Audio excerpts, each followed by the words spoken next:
Hello friends, bio world में आप सभी का स्वागत है। फ्रेंड्स, इस वीडियो में हम केमिस्ट्री से क्वेश्चन देखेंगे और केमिस्ट्री में एटॉमिक स्ट्रक्चर से क्वेश्चन देखेंगे जो कि बहुत ज़्यादा इंपॉर्टेंट है और यहाँ से आपके एग्जाम में 10 मार्क्स के क्वेश्चन पूछे जाते हैं। तो फ्रेंड्स, इसको जो है पूरा देखिए, लास्ट तक देखिए। पहला नंबर क्वेश्चन है, परमाणु के नाभिक में होते हैं। परमाणु के नाभिक में जो होते हैं प्रोटॉन तथा न्यूट्रॉन होते हैं और इलेक्ट्रॉन कहाँ होते हैं? तो नाभिक के चारों ओर जो कक्षा होता है उसमें चक्कर लगाते रहता है इलेक्ट्रॉन। तो पहला का आंसर हो गया बी। दूसरा नंबर क्वेश्चन है, परमाणु को सर्वप्रथम किसने विभाजित किया? परमाणु को किसने विभाजित किया? सबसे पहले देखिए, दूसरा नंबर से ही होमवर्क देना स्टार्ट कर दिए। इस वीडियो में लगभग आपको बहुत सारे होमवर्क देंगे, ठीक है। दूसरा नंबर का होमवर्क रह गया, ये आपको बताना है कि सर्वप्रथम किसने परमाणु को विभाजित किया। चलिए तीसरा नंबर क्वेश्चन देखते हैं। तीसरा नंबर क्वेश्चन है, परमाणु के नाभिक में स्थित प्रोटॉन तथा न्यूट्रॉन की संख्या कहलाती है। प्रोटॉन तथा न्यूट्रॉन की संख्या को हम क्या बोलते हैं? द्रव्यमान संख्या बोलते हैं, ठीक है। तो तीसरा का आंसर हो गया ए। उसका नंबर क्वेश्चन है, नाभिक का आकार होता है। नाभिक का आकार कितना होता है? यदि नाभिक का त्रिज्या 10⁻⁻15 मीटर हो तो आप निकाल सकते हैं इसका कितना होगा। 10⁻⁻12 cm होता है नाभिक का आकार, यानी कि व्यास, ठीक है। तो 4 का आंसर हो गया बी। चलिए पाँचवा नंबर क्वेश्चन देखते हैं। पाँचवा नंबर क्वेश्चन है, निम्नलिखित में से कौन सा कथन असत्य है, मतलब गलत है? पहला ऑप्शन है, परमाणु के संयोग से अणुओं का निर्माण होता है, बिल्कुल सही है। दूसरा नंबर है बी नंबर ऑप्शन, परमाणु अविभाज्य है, गलत है। मॉडर्न एटॉमिक थ्योरी के अनुसार परमाणु अविभाज्य कण नहीं है, क्योंकि इलेक्ट्रॉन, प्रोटॉन, न्यूट्रॉन ये सभी किसके हैं? परमाणु के ही पार्टिकल हैं। तो बी नंबर ऑप्शन हो गया आपका, ये कथन असत्य है। चलिए छठा नंबर क्वेश्चन देखते हैं आप। छठा नंबर क्वेश्चन है, किसी तत्व का सूक्ष्मतम कण जो स्वतंत्र अवस्था में रह सकता है कहलाता है। किसी तत्व का सूक्ष्मतम कण जो है अणु है, जो स्वतंत्र अवस्था में रह सकता है, मुक्त अवस्था में रह सकता है। तो छठा का आंसर हो गया ए। सातवां नंबर क्वेश्चन है, एक तत्व का परमाणु क्रमांक 19 तथा परमाणु भार 39 है, उसमें न्यूट्रॉन की संख्या होगी। देखिए, जितना इलेक्ट्रॉन होता है उतना प्रोटॉन होता है। प्रोटॉन के नंबर को ही परमाणु क्रमांक बोला जाता है या परमाणु नंबर बोला जाता है। और भार जो होता है वो प्रोटॉन तथा न्यूट्रॉन के मिलकर के जितना वेट होता है उन्हें ही परमाणु भार कहा जाता है। तो परमाणु क्रमांक जो है वो प्रोटॉन से बना होता है। तो 19 हो गया आपका प्रोटॉन, तो यहाँ से 19 माइनस कर दीजिए। तो 19 माइनस करने के बाद कितना आ जाता है? 20 आ जाता है। तो इसमें न्यूट्रॉन की संख्या जो है आपकी 20 हो गई। तो 7 का आंसर हो गया बी। चलिए आठवां नंबर क्वेश्चन देखते हैं। आठवां नंबर क्वेश्चन है, कैल्शियम परमाणु में प्रोटॉन, न्यूट्रॉन तथा इलेक्ट्रॉन की संख्या का मान क्रमशः होता है। देखिए, कैल्शियम का संकेत होता है Ca, इसका जो परमाणु क्रमांक होता है वो 20 होता है और द्रव्यमान संख्या जो होता है वो 40 होता है, ठीक है। कितना होता है द्रव्यमान संख्या? 40 होता है। तो आप देख सकते हैं इसमें प्रोटॉन 20 हो गया। प्रोटॉन 20 हो गया तो द्रव्यमान जो है प्रोटॉन न्यूट्रॉन को मिलाकर बना होता है। द्रव्यमान में से 20 हटा दीजिए, कितना बच गया? 20 बच गया। तो यहाँ पर इलेक्ट्रॉन, नंबर ऑफ प्रोटॉन बराबर होता है इलेक्ट्रॉन, तो जितना प्रोटॉन उतना ही इलेक्ट्रॉन। तो यहाँ पर 20 इलेक्ट्रॉन, 20 प्रोटॉन और 20 न्यूट्रॉन हो गया। तो आठवां का आंसर हो गया ए। नौवां नंबर क्वेश्चन है, एक तत्व का परमाणु भार 45 तथा परमाणु क्रमांक 21 है, परमाणु में इलेक्ट्रॉन तथा न्यूट्रॉन होंगे। अभी आप लोग को बताए हैं कि जितना परमाणु क्रमांक होता है प्रोटॉन के नंबर बराबर होता है परमाणु क्रमांक, और जो परमाणु भार होता है वो प्रोटॉन तथा न्यूट्रॉन को मिला करके बना होता है। तो आपका प्रोटॉन हो गया 21 और न्यूट्रॉन कितना होगा? तो इनमें से भार में से प्रोटॉन की संख्या को माइनस कर दीजिए, न्यूट्रॉन की संख्या हो जाएगी। और इलेक्ट्रॉन की संख्या जितना प्रोटॉन होती है उतना ही इलेक्ट्रॉन होता है। तो ये आप लोग बता दीजिए इसका आंसर क्या हो जाएगा, ठीक है। अभी हमने ऊपर बताए हुए हैं, सेम टू सेम क्वेश्चन है, इसका आप लोग आंसर बताइए। चलिए अब 10वां नंबर क्वेश्चन देखते हैं। 10वां नंबर क्वेश्चन है, निम्नलिखित में से कौन सा कथन असत्य है? इनमें से गलत कथन को हमको चूज करना है। पहला ऑप्शन है, परमाणु 3 मूल कण प्रोटॉन, न्यूट्रॉन तथा इलेक्ट्रॉन से बना होता है, सही है, ये गलत नहीं है। उसके बाद परमाणु विभाज्य है, ये भी सही है। सी नंबर ऑप्शन है, किसी एक ही तत्व के परमाणुओं के द्रव्यमान भिन्न भिन्न हो सकते हैं, ये भी सही बात है, बिल्कुल सही बात है। उसके बाद डी नंबर ऑप्शन है, उपरोक्त में से कोई नहीं। हाँ तो भैया ये तीनों में से कोई भी गलत नहीं है, तो क्या हो जाएगा? डी नंबर ऑप्शन हो जाएगा कि इनमें कोई भी कथन गलत नहीं है। चलिए 11 नंबर क्वेश्चन देखते हैं आप। 11 नंबर क्वेश्चन है, परमाणु क्रमांक बराबर होता है। परमाणु का जो क्रमांक यानी कि संख्या होता है, परमाणु का संख्या, वो किसके बराबर होता है? तो आप लोग को बताएं कि परमाणु का जो संख्या होता है वो प्रोटॉन की संख्या के बराबर होता है। लेकिन यहाँ पर डायरेक्ट प्रोटॉन का संख्या नहीं दिया हुआ है, क्वेश्चन थोड़ा घुमा दिया है ऑप्शन को लेकर के। तो जितना प्रोटॉन की संख्या होती है उतना ही इलेक्ट्रॉन की संख्या होती है। तो क्या हो जाएगा, बी नंबर ऑप्शन हो जाएगा। इलेक्ट्रॉन की संख्या के बराबर जो होती है परमाणु क्रमांक होती है, क्योंकि इलेक्ट्रॉन की संख्या बराबर प्रोटॉन की संख्या। ठीक है। उसके बाद 12 नंबर क्वेश्चन है, क्रोमियम का परमाणु क्रमांक 24 है, उसका इलेक्ट्रॉनिक विन्यास होगा। परमाणु क्रमांक 24 है अर्थात प्रोटॉन की संख्या 24 है, तो इलेक्ट्रॉन का संख्या भी 24 होगा। और उसका क्या होगा, 2 8 18 होना चाहिए। लेकिन क्या होगा कि 18 नहीं पुर रहा है, 24 ही हो रहा है, 2 8 14 ही हो रहा है।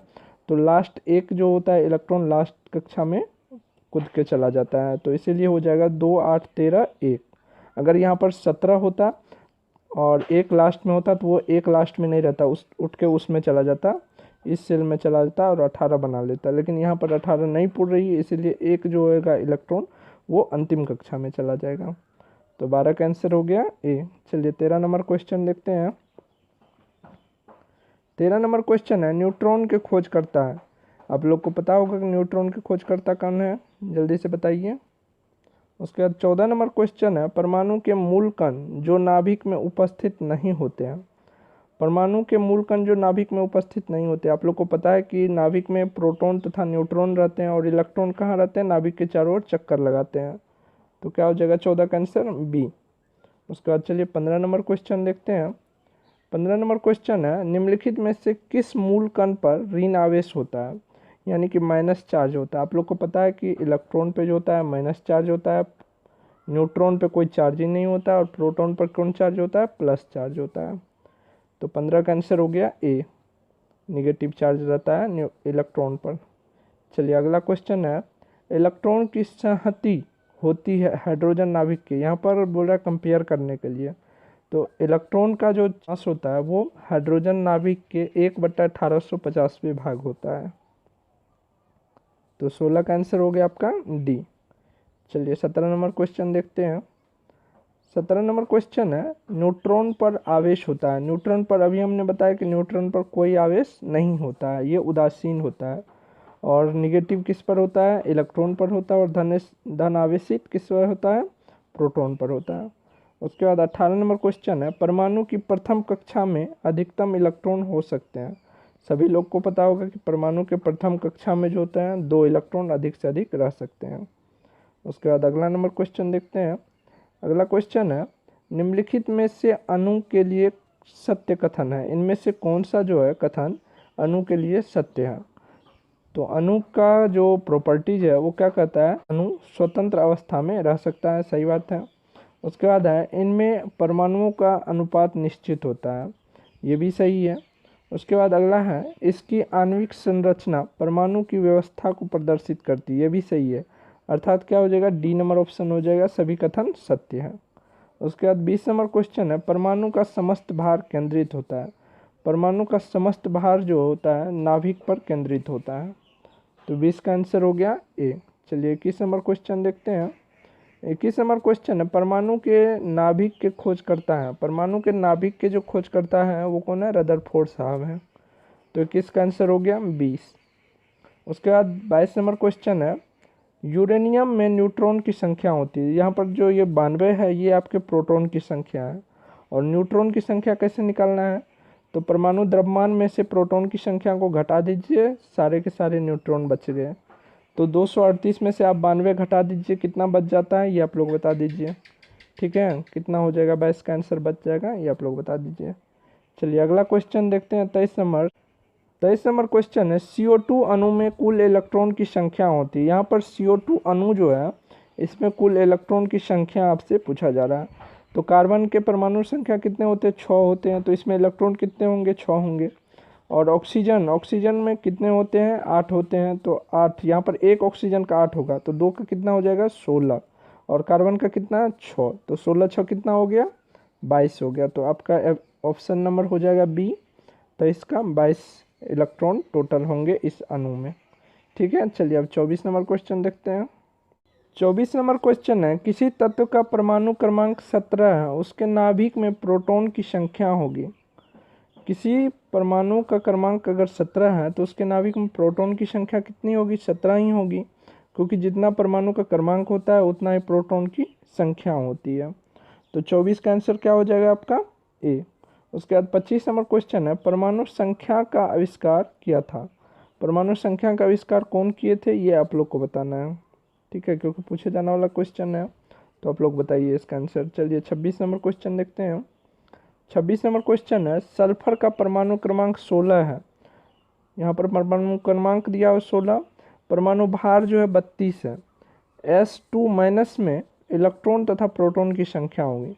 देखिए परमाणु भार अगर 32 है तो इसमें प्रोटॉन की संख्या 16 हो गया, और न्यूट्रॉन की संख्या कितना हो जाएगा? 32 में से 16 जाएगा तो 16, यानी 16 प्रोटॉन की संख्या होगी, 16 न्यूट्रॉन की संख्या हो गई। तो पहले तो आपको न्यूट्रॉन का संख्या फिक्स कर लेना कि मेरा 16 हो गया। और S2 माइनस है, अगर कोई तत्व इलेक्ट्रॉन त्याग करता है उस पर प्लस चार्ज आता है, अगर इलेक्ट्रॉन को ग्रहण करता है तो उस पर निगेटिव चार्ज आता है। तो यहाँ पर 2 माइनस है, यानी कि 2 इलेक्ट्रॉन इन्होंने और लिए हुए हैं। तो कितना हो गया? प्रोटॉन की संख्या अगर 16 है तो इलेक्ट्रॉन भी 16 होंगे, और इन्होंने 2 इलेक्ट्रॉन ऐड किए हैं, तो कितना हो जाएगा? इलेक्ट्रॉन की संख्या 18 हो जाएंगे। तो यहाँ पर जो है आपसे इलेक्ट्रॉन तथा प्रोटॉन की संख्या पूछा जा रहा है। तो पहले इलेक्ट्रॉन की संख्या कितना बताए थे? 18 टोटल ऐड कर कैलकुलेशन करके आया था, तो 18 हो जाएगा कितना? इलेक्ट्रॉन की संख्या। और न्यूट्रॉन की संख्या तो फिक्स है यहाँ पर 16, तो हमारा 26 का आंसर हो गया डी। चलिए 27 नंबर क्वेश्चन देखते हैं। 27 नंबर क्वेश्चन है, निम्न में से किसी एक तत्व की समान संयोजकता 2 है, उसका परमाणु क्रमांक होगा। समान संयोजकता उसे बोला जाता है जो लास्ट के ऑर्बिट में 1 2 3 इलेक्ट्रॉन हो, जिसे वो आसानी से त्याग कर सकता है। तो अगर समान संयोजकता उसका 2 हो, तो यहाँ पर देखिए 12 है, न्यून के जैसे ये क्या करेगा? 2 8 और 2 होगा इसका इलेक्ट्रॉनिक विन्यास, तो क्या करेगा? 2 8 रख लेगा, 2 को त्याग कर देगा। तो यही इसका हो गया समान संयोजकता। तो ए नंबर ऑप्शन आपका सही हो जाएगा 27 का। 28 नंबर क्वेश्चन है, किसी तत्व का परमाणु क्रमांक 19 है, उसके बाहरी कोश में इलेक्ट्रॉन की संख्या होगी। अगर परमाणु क्रमांक 19 यानी कि प्रोटॉन की संख्या 19 है तो इलेक्ट्रॉन की संख्या भी 19 होगी। तो उसका क्या हो जाएगा? 2 8 8 और 1, 2 8 10 8 18 1 19। तो लास्ट ऑर्बिट में क्या होगा? उसका इलेक्ट्रॉन का संख्या 1 होगा। तो 28 का आंसर हो गया आपका ए। उसके बाद 29 नंबर क्वेश्चन है, बाह्य कोश में अधिक से अधिक इलेक्ट्रॉन हो सकते हैं। बाह्य कोश में अधिक से अधिक इलेक्ट्रॉन जो है वो 8 हो सकते हैं, तभी तो नोबल गैस वाला स्ट्रक्चर बना, नहीं तो फिर वो स्ट्रक्चर ही फेल हो जाता। उसके बाद चलिए अगला क्वेश्चन देखते हैं। अगला क्वेश्चन है, Mn25 का इलेक्ट्रॉनिक विन्यास होगा, ये आप लोग बताइए। ठीक है, इसका प्रोटॉन संख्या 25 है तो इलेक्ट्रॉन का संख्या भी 25 होगा, तो इसका इलेक्ट्रॉनिक विन्यास क्या होगा, ये आप लोग बताइए। उसके बाद अगला क्वेश्चन है 26 नंबर क्वेश्चन है, लोहे का परमाणु क्रमांक 26 है, इसका इलेक्ट्रॉनिक विन्यास होगा। परमाणु क्रमांक यानी कि प्रोटॉन की संख्या हो गया 26, तो इलेक्ट्रॉन भी हो गया 26। तो अब 26 का इलेक्ट्रॉनिक विन्यास आप सजा करके इसका सॉल्यूशन हमें बताइए क्या होगा, कितना नंबर आंसर होगा, ये भी हम HW में देते हैं। तो फ्रेंड्स हम यहाँ पर 31 क्वेश्चन देखे हैं परमाणु संरचना से, जो बहुत ज़्यादा इंपॉर्टेंट थी। अगर आप लोग को वीडियो अच्छा और बताने का तरीका अच्छा लगे तो ईमानदारी से लाइक ज़रूर कर देना, और वीडियो को अपने दोस्त के साथ शेयर कर देना, उसके पास भी पहुंच जाए। तो आज के लिए बस इतना ही, मिलते हैं नेक्स्ट वीडियो में।